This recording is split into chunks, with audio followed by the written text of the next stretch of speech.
decades in the past when India referred to non-alignment. So I'd love to hear from you what multipolarity means to you and what multi-alignment means and how it's different from non-alignment. Just to complete it, I also use the word multi-vector so that you can go in different directions at the same time. So there's a multi-family out there.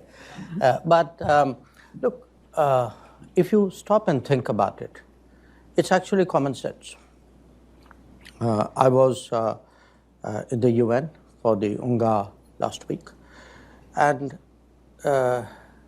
if you use the UN as a metric, there were 51 countries who started the UN, not all independent like us.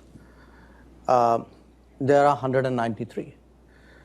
Now, if 140 countries, 150 countries gained independence since the Second World War, and then their economies, because gaining independence really meant that kind of squeeze which the colonial powers were putting on them was no longer there to that extent.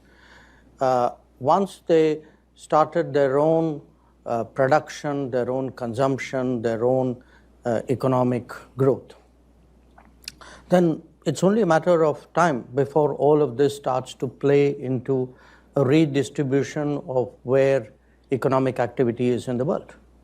So if you look at, say, the top 20 economies in 1950 and look every 20 years how that's changing, you can actually see multipolarity beginning to form. I would still say it's emerging. I think because if you use GDP as a measure, you get one set of prominent countries. If you use technology as a measure, you get another. If you use military capabilities as a measure, so it's not a single determination that one can make. But there is no question that there's ultimately a smell test. In the 1980s, when I first came here to Washington, so many more decisions would be made by the United States and Soviet Union, and often the two together.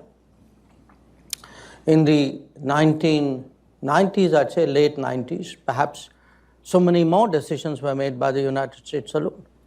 Today, if you were to look at any big global issue, it's important to have to carry other countries along, and that to me is an indication of